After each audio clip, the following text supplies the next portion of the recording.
Okay. Okay, thanks, Brian.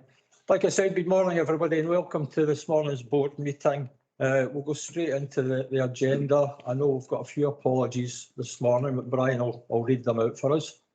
Thank you. We've got apologies from councillors Deacon and Redmond from Falkirk Council, and also an indication from Provis Bissett that he might not be able to join us, and I don't see him in the call, so I'll record that as an apology.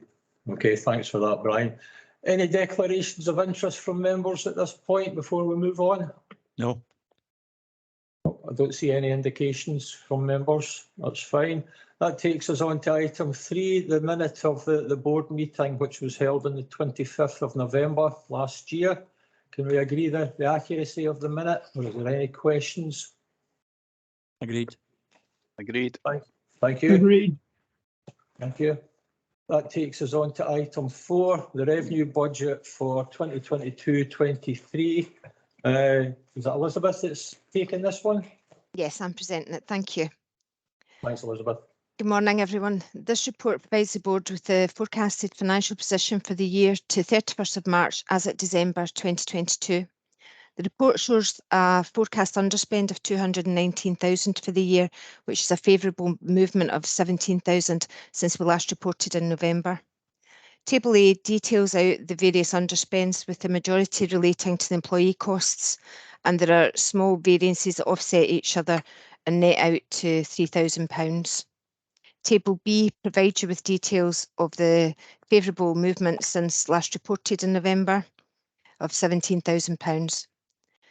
Within this report, the pay settlement has been agreed for all staff apart from chief officers. That has not been reflected.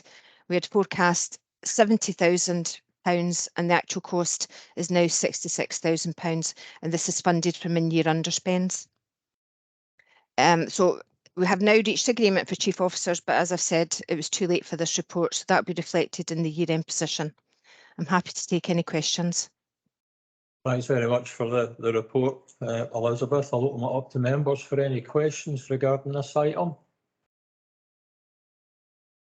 You can either shout out or just use the electronic hand at the top of the page.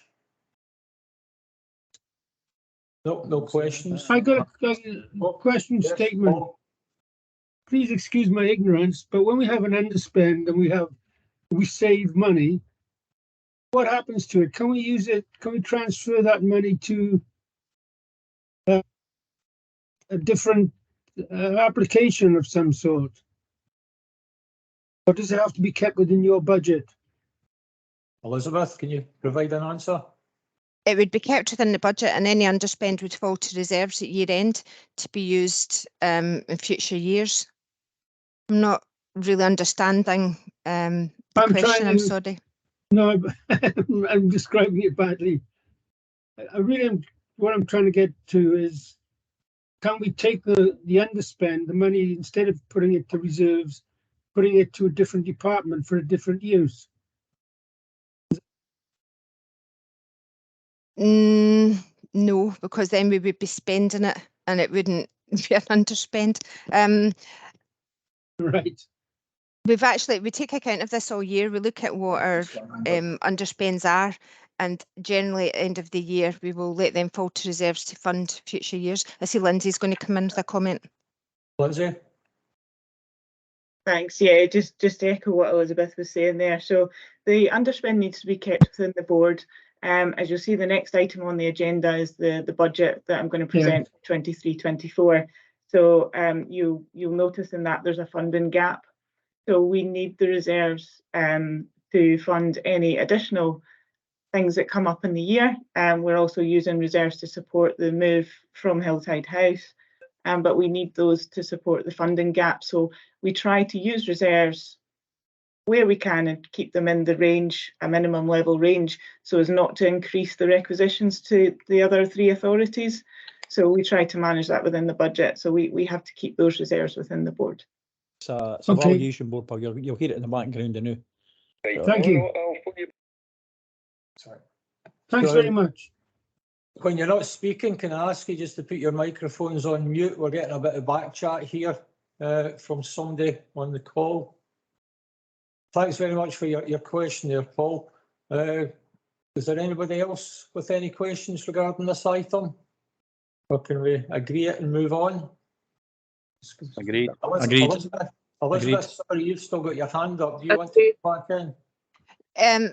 Sorry, I was just going to say that now that I've actually thought about it, the only mechanism we would normally have would be to earmark it within reserves for future years.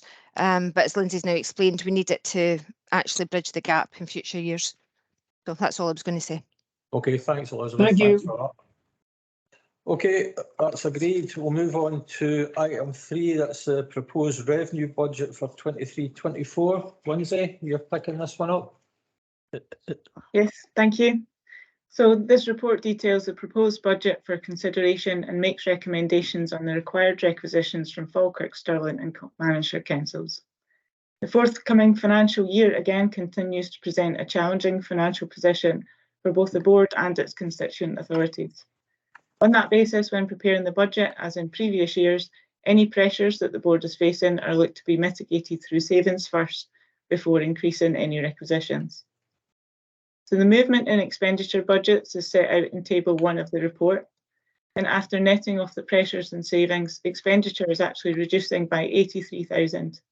That includes the uplift for the 22-23 pay award that was above the 2% originally budgeted for, and includes an estimated 2% uplift for 23-24. The savings, is in relation to the question that was asked earlier, are mostly in relation to the move away from Hillside House, which is reducing a number of costs, including our rental, energy and cleaning costs. And again, you can see that set out at table 1.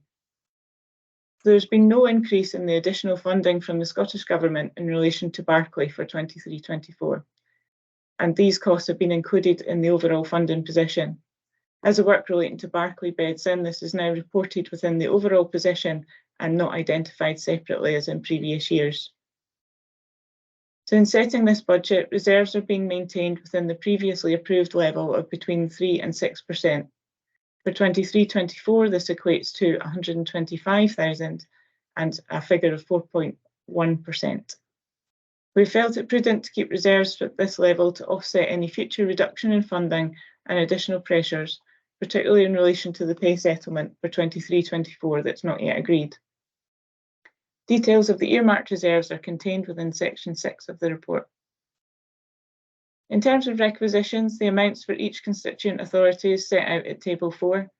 In order to balance the budget, there's been an increase of 2% to the level of payments for this coming year for each authority, and that is a monetary increase of 58,000. Section 5 of the report also sets out the assumptions going forward in calculating an indicative budget gap. There's an extreme amount of uncertainty around future funding and the funding for Barclay. The table 3 sets the indicative funding gap, showing an indicative future position, including the position if Barclay funding is withdrawn. Updates on this would come forward to the future board meetings. So the board is asked to formally approve the following recommendations. The revenue budget for 23-24 as detailed in Appendix A, agrees to maintain the minimum reserves policy at a level between 3 and 6% of net revenue expenditure, agrees to the earmarking of funds as set out in section 6.2, and agrees to requisitions for constituent authorities for their share of the net expenditure as outlined in table 4. So myself and the assessor and deputy treasurer are happy to take any questions on the report. Thank you. Thanks very much for that, Lindsay. I'll open it up to members for any questions, if you can indicate if you have one. Paul? Yes. What's going to happen to Hillside House? Do we own it or do we rent it? It's leased, so it will go back to the landlord when we move out. Okay. Is there a penalty for moving out, or is it a simple, straightforward operation? We will have to pay dilapidations when we move out, and those were set out in the board report of 30th of September, indicating the estimated level of dilapidations. We won't know the final amount until after we've moved out. Fair enough. Thank you. Thanks, Paul. Lindsay, I have a couple of questions for you. You mentioned the 2% as far as the pay award is concerned. Now, the way pay awards are going nationally, they're significantly higher than 2%. How realistic is this figure then? Thank you. It's a good question, and there's a lot of uncertainty around pay awards. So, as I said, we just most recently got the pay award for 22-23 agreed, and there's no indication as yet what the pay award might be for 2023-24. Usually we do get a note of the public sector pay proposal at this point, and last year it was 2%, and we can see it's a lot higher than that that's been agreed. But this year there's not been an indication of what that will be, so it's been very difficult to estimate that. And there's obviously a lot in the press about pay awards. We've gone with the 2% as a conservative estimate based on attempting to balance the budget. We will look to see the financial position when any future settlements agreed and pick that up. Okay, thanks, Lindsay. Just in relation to the constituent authorities and the requisition that we put in for the funding, has there been any indication from the constituent authorities as to whether or not it's likely to be granted? Yes, so as part of the process, I meet with the other two Section 95 officers, and we agree if that appears to be reasonable. So every attempt that the board makes to manage its budget within its own funding is looked on favourably. So that's why we look at savings and pressures, but it is sometimes not able to do that, especially in the light of the last pay award, when local authorities were given additional funding for pay, which was not passported down to the board. So that's got to be met within their own budget. So we agree as Section 95 officers the contribution in light of that, and that's put forward in the budgets that are set by the local authorities. So Falkirk Council and Stirling, I believe, have both set their budgets, so that position is secured. And Clackmannanshire is due to set theirs next week, and that's a proposal in there, which it's a relatively small amount in terms of the council's budget, so it is fairly secure. I don't anticipate any issues with that. Okay, thanks very much for that update there, Lindsay. Anybody else with any questions on this item, or can we agree the recommendations? Agreed. Okay. Agreed. Thanks very much. We'll agree that one. That takes us on to item 6, the electoral registration update. Peter, is that yourself? Yes, it's myself. I provide the board with an update twice a year as to the position with electoral registration matters within Central Scotland. The two current items that I wish to report on is the annual canvass. That concluded as at 30th of November 2022, with the new register being published on the 1st of December. There was very little change this year in terms of response rates, and the canvass proceeded smoothly and was completed. What we are discovering as we move through the new style canvass that came in 2020, what we do is match the register against DWP records. Everybody in the household matches. We're fairly certain there's no changes. They just get a single communication. Where we think there has been changes to the property, we do follow-up activity. What is becoming clear is the properties that we have to do follow-up activity are often the same ones year after year. So there's probably about 2/3 of those properties that we end up sending reminders and chat up and doing personal visits are ones that we've done in previous years and not had a response. At the end of the day, electoral registration is a voluntary process. It's not compulsory in the UK, and therefore we rely on people voluntarily registering to vote. But we do continue to do everything we can to encourage them to register and make every opportunity available to them. The other matter I want to highlight to the board is voter authority certificates. The UK government has legislated that at the present time for UK parliamentary by-elections, and if there was a recall petition, voters would have to produce proof of identity at polling stations. It is intended later in this year to widen that out to UK parliamentary general elections. Most electors, they will have a form of ID. Research suggests it's about 96-97% of all electors have voter ID, have a form of ID that's acceptable. The most common forms of ID are passports and driving licence, but also a pass approved card. So for instance, old age persons, bus pass, they will accept all forms of identity. There are a small minority of electors who won't have access to such documents. They can apply for a voter authority certificate. The UK government has set up a website where people can apply for these documents, and it comes through to a portal where we can process the applications. It is also possible to make an application in person, so somebody could come into our office and we will take their picture and process the application, or they can send an application in by post. We haven't had a huge number of applications. At the time I wrote the report, we had 11. I think that's now increased up to about 15 or 16. We haven't really publicised it as yet in Scotland. We are looking to do so. The first real test of voter ID at polling stations will be the English local elections on the 4th of May. I think we will watch with a great deal of interest, learn what has worked publicity-wise there, and move to do publicity over the course of the summer. The Electoral Commission will do full-scale publicity if a by-election, if a general election were called. So I'm happy to pause there before I move on to other work. If there's any questions on any, either the canvass or voter authority certificates. Thanks for the report, Peter. Martha, you got your hand up. Yeah, thank you.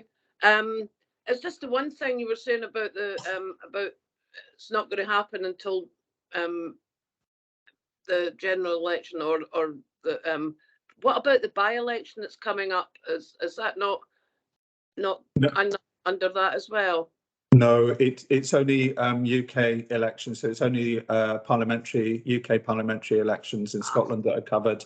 The Scottish Parliament, the Scottish local governments, it's a devolved matter for the Scottish government, and they've indicated they don't intend to pursue voter ID at polling stations at the present time.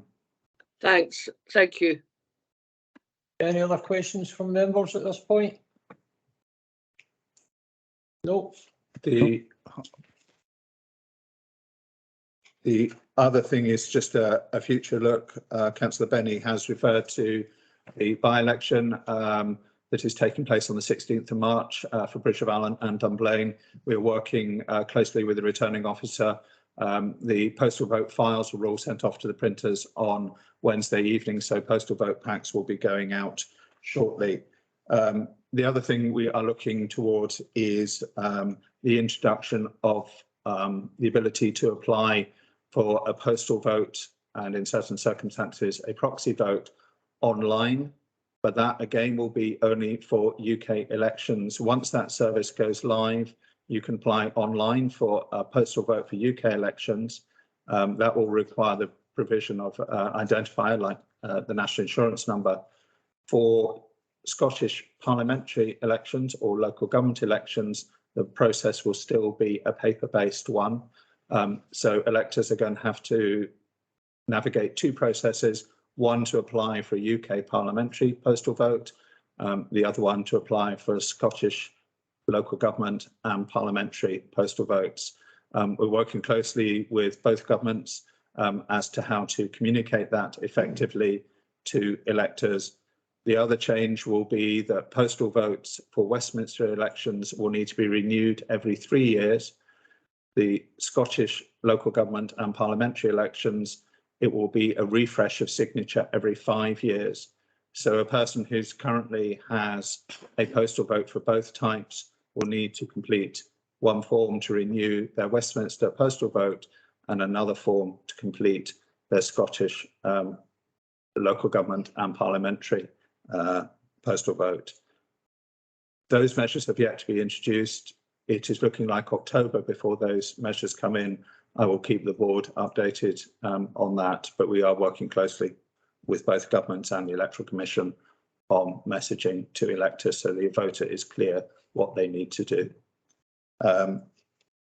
The other change that is coming in is overseas electors. The rule whereby you can only register as an overseas elector if you've been outside of the United Kingdom for 15 years is being removed, and there will be no time limit for absence from the UK for you to register as an overseas elector for UK parliamentary elections. I think those are the main points I wanted to highlight what's coming, and I'm quite happy to take any questions. Thanks for the report, Peter. David, if you've got a question. Yeah, thanks, Alan. You mentioned about the renewal of signatures for the postal votes, but I just wondered about the voter authority certificate. How long does that last? Is that going to get redone every so often, or? No, it will. It lasts indefinitely. The recommendation will be that people reapply after 10 years, or if their likeness, it really gets at what point the image on the photograph no longer looks like the elector. Unfortunately, we all age, and so our pictures change. I wish that wasn't the case, but that is there. So it is just to make sure that the document produced at the polling station looks like the elector, and the elector really just needs to make that call at what point they need to refresh it. Okay.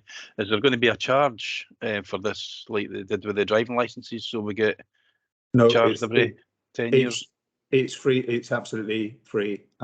So the applications come into us online, we process them, and then we don't actually print them in-house. They go to a third-party supplier who has got national contract for the whole of Great Britain to produce these documents, and then they either sent to the elector's address or they can collect them from our office. The only exception to that are those electors who are registered anonymously. We only have 3 in Central Scotland. We will write out to them. They will need to do a paper-based application. Every time they renew, they are only on the register every year, for 12 months, and have to reapply. When they reapply for their registration, they're also going to have to reapply for anonymous elector documents as well. Okay, thanks, Pete. I don't see any other hands up. Can we agree the recommendation? Agreed. Agreed. Agreed. Agreed. Thank you. That Agreed. takes us on to agenda item 7. That's the professional registration policy report. Mark, is that yourself? It is, thank you. Good morning. This report is seeking approval of the professional registration policy procedure. As part of the routine rolling review of the HR policies and procedures, the board's procedures around professional registration have been reviewed. Policy procedures are helpful in ensuring that all employees and managers are aware of their roles and responsibilities regarding professional registration. Whether the employee has a legal obligation or is a requirement of the job outlined by the Valuation Joint Board. As part of the review, the board's staff consultation forum was consulted, and the policy was also reviewed by the board's HR advisors, like Manager Council. Copies of the registration policy and procedure are in Appendix 1 and 2. My recommendation is that the board approves the professional registration policy and procedure. Happy to take any questions anyone may have. Thanks, Mark. I don't see any hands up at the moment. Can we agree the recommendation? Agreed. That's agreed. Thanks very much. That takes us on to item 8. That's the acceptable use in electronic communications policy report. And I believe, Mark, you're taking this one as well. It is, yes. This report is seeking approval of the acceptable use and electronic communications policy. As part of the annual rolling review of our IT policies and procedures by our in-house IT working group, the board's policies around acceptable use and electronic communications have been reviewed. This new policy combines the previously separate policies of acceptable use and electronic communications, and it therefore supersedes both these previously existing individual policies. It was considered that under review, it was best to combine the 2 policies into a single coherent policy, as there was duplication between the 2. The board has previously approved that the acceptable use policy be reviewed annually, and changes to the policy be brought to the board for approval. As part of the proposal to combine the two policies, the board staff consultation forum was consulted, as were the board's legal advisors. It is proposed that all employees are asked to sign a copy of the new updated policy. All employees had previously signed a copy of the old acceptable use policy. Copy of the policy is attached in Appendix 1. There are two recommendations arising from this report. The first is that the board approves the new acceptable use and electronic communications policy. And secondly, that the board delegates to the assessor the ability to make any minor changes to the policy arising from our annual review of IT policies, with the proviso that any major changes should be brought to the board for approval. Happy to take any questions. Thanks, Mark. Again, I don't see any hands up. Can we just agree the recommendation in that case? Agreed. Yep. Agreed. Agreed. That's the two reports, Mark. That takes us on to the last item on the agenda. It's the public holiday on the 8th of May. Peter? Yes, the board currently has 14 public holidays. The Scottish Government and the UK Government have designated the 8th of May 2023 to be a bank holiday to mark the King's coronation. The recommendation today to the board is to, for this year only, award an extra day's public holiday to be taken by board's employees on the 8th of March. 8th of May. That would be prorated for part-time employees. There will be I'm not envisaging any direct financial cost to the board. I'm not envisaging that board employees would be required to work on that day, so there would be no overtime implications. There will be a day's work, but I think in the overall year, the impact would be negligible.